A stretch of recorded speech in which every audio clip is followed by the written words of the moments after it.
Hello and welcome back to ARAH, the G.I. Joe Real American Hero Costume Club YouTube channel. I am your host and your founder, Wild Bill Hardy.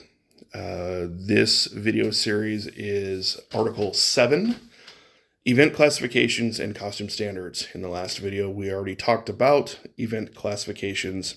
Here, we're going to discuss costume standards. This is the second time I've tried to video this section. The previous one went about 20 minutes, so I'm going to try to pare this down even more. I apologize.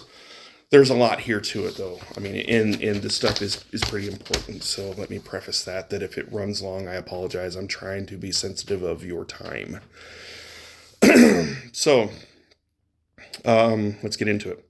Costume standards are just that. They're standards. This club strives to be a premier G.I. Joe costume club. As such, a degree of standards must exist for the club to look the part. This club has four distinct references to choose from when showcasing any of the 300 plus character variations of the G.I. Joe franchise. These references are, the charter says the 80s and 90s Hasbro toy line action figures, but there are other toy lines out there. Super 7 is another one that I would accept. There's a couple out there that don't rock the Hasbro name, and I don't know how affiliated they are, but I mean, these action figures are very great articulation, very good detail. I mean, those Super 7s are amazing. I mean, they're about $20 a pop or more or less, depending on where, your area of it. So action figures, the official toy lines are one reference. The comics, whether it was Marvel, IDW, or whoever is running the comic series now, the comics are a good reference to use. The cartoons, the old Dick or Sunbow cartoons, I would also add Renegades and Resolute into that mix. Those are really good animated series. I mean, I absolutely love them both. They may not be the Real American Hero, but, I'm not going to turn anyone away if someone does one of those costumes. In fact, we have a local gal that is doing Lady J from Renegades, I believe. So, allowable. The other is the Sideshow collectibles. And the reason why we add Sideshow collectibles is because, oh man, they are, the level of detail on those is just completely amazing. It's just the articulation. When Heath had his Zartan, I don't know if he realized it or not, but his Zartan looked a lot like the Sideshow collectible, and it just mind blown. So those are the four references that we accept. Okay. The club understands that when some of the Joe, Cobra, Dreadnought, October Guard characters were created, that some extreme dramatic license was taken into said creation. This can be a challenge, but one that can reap great rewards when produced. Members are always encouraged to simply do their best when putting together their costume kit. It is not expected of the member to produce something that is practically impossible to create. All that we ask is that the best effort is made. The club has many ways to help with resources for an individual trying to accomplish the goal of getting their costume approved. I mean, there isn't really much more I could say to that. There are some characters that are just so out there that, I mean, you would almost have to be a Hollywood props designer to be able to pull it off. And we're not expecting you to be a Hollywood props designer. Okay. Just do your best. Do what you can. Just remember that, you know, we're more interested in the spirit of the character while trying to maintain as close as possible the the overall look of that character. Okay. Uh, this club judges costume submissions based on the mindset of unfocusing one's eye and still clearly being able to recognize the character submitted from a short distance, 10 feet away. Then it shall get the passing grade and the individual is welcomed into the fold. Of course, the sector command personnel officer or others may offer some constructive, here's the key word, constructive, right? Um, we are to build up, we are to lift up, we are to encourage, never tear down, okay? And if you have someone doing that, you let me know and I'll take care of that, okay? Constructive pointers for improving the kit, but this is by no means an absolute requirement, okay? Suggestions may be made, but to be clear, they're just that, they're suggestions, right? You could have gotten the passing grade. Let me use an example. There is a guy out there that did an amazing dock outfit. Great outfit. I mean, like, and when you look at it using our method, the 10-foot rule, that's dock, right? And here's where I made the mistake of offering unsolicited advice, and that was something I was going to get into. Don't offer unsolicited advice. Don't. It may backfire. They may accept it or they may not, and it's their option to not accept unsolicited advice. So I would ask permission to offer unsolicited advice, see if they're willing to take it, because I have definitely made that mistake. In fact, I made that mistake with this person, right? I noticed that he had rubber boots painted brown, and I had suggested alternative boots that would look just as effective and that were, not too expensive. Never heard from him. In fact, he probably blocked me. And once again, Harold, please allow me to apologize. I did not mean any offense. I just got really excited about your kit. And I still maintain that yours is the best dock I've ever seen. So please allow me to humbly apologize for that. But I mean, it's something like that, right? Using that as an example, I might have said, hey, if you've got the money, Corcoran jump boots would have looked really good. It would have really tied in that look and just really upped it another level. Or just any generic brown military boot. Or, hey, make some gaiters that look like boots.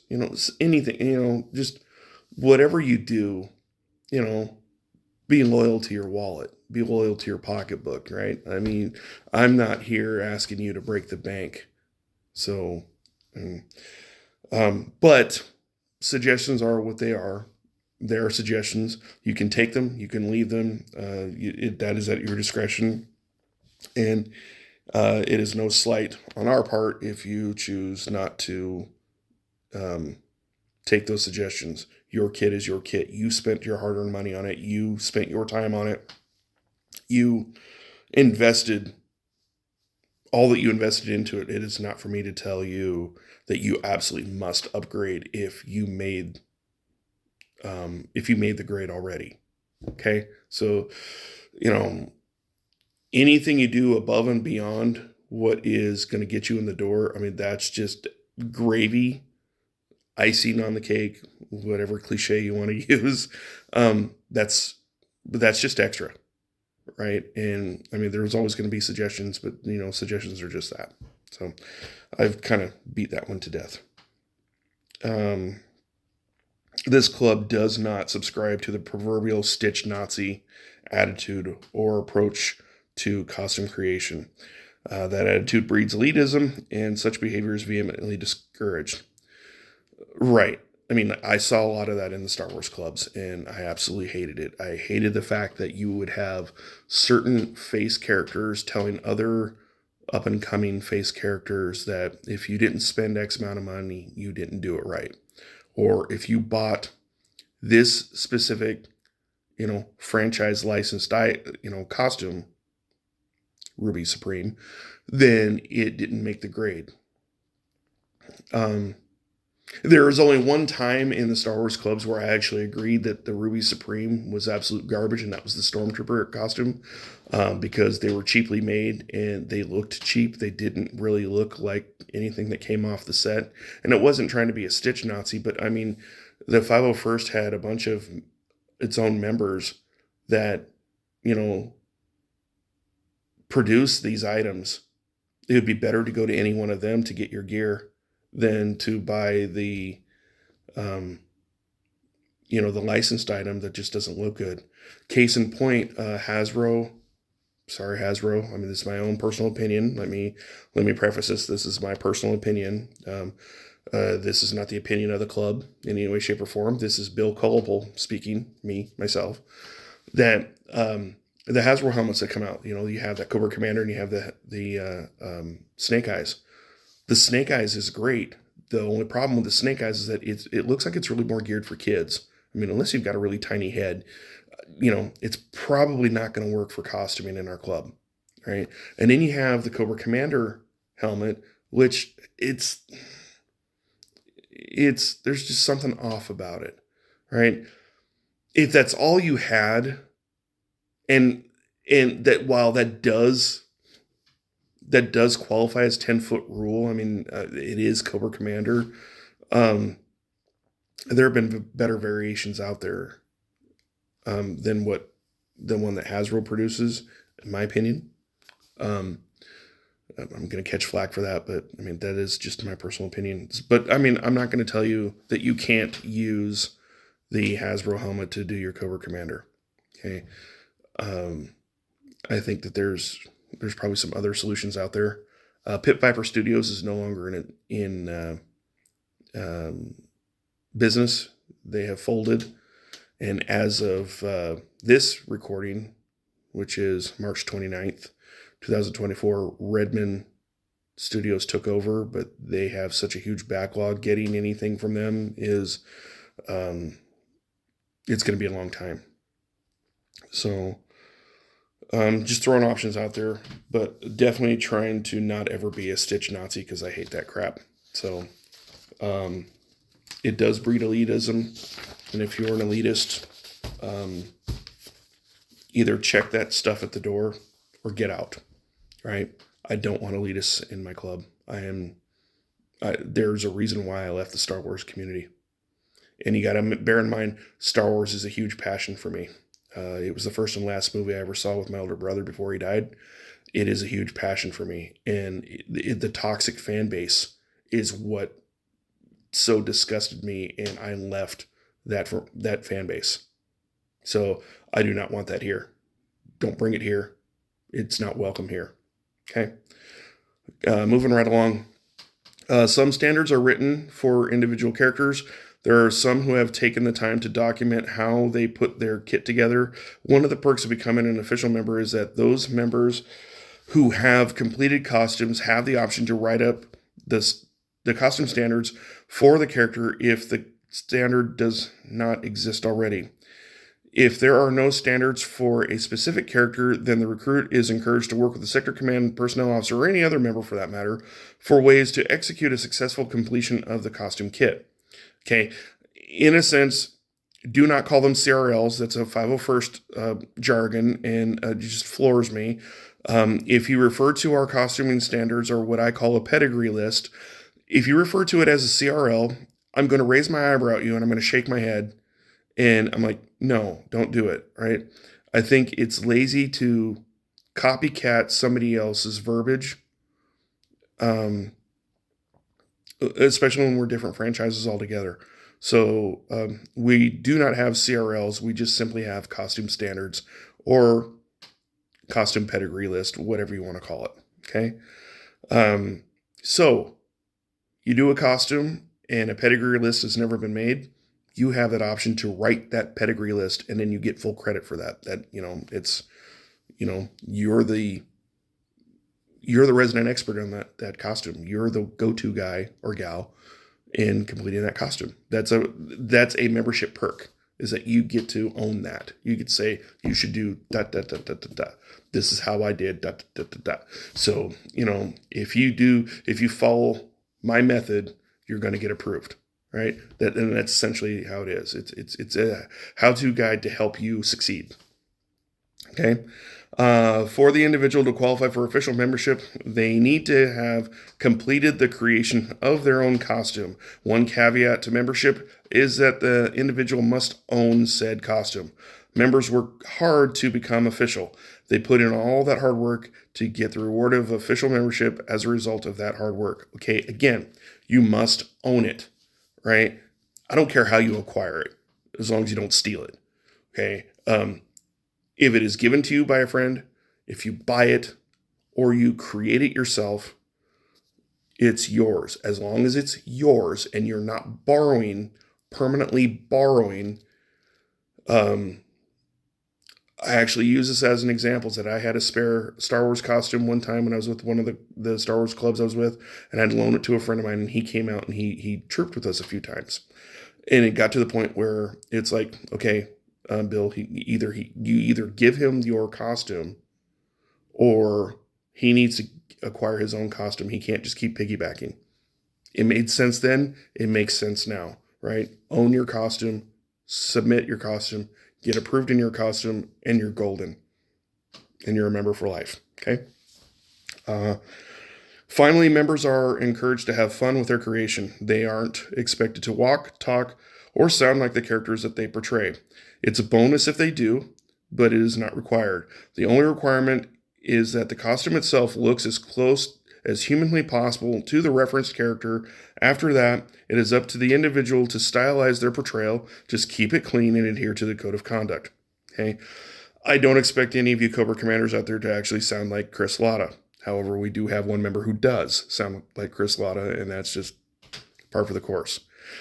Wild Bill I need to finish that costume, but I mean, you're not going to ever hear me talk with a Southern drawl, and you're certainly never going to hear me sing country music. It's just not happening. Okay.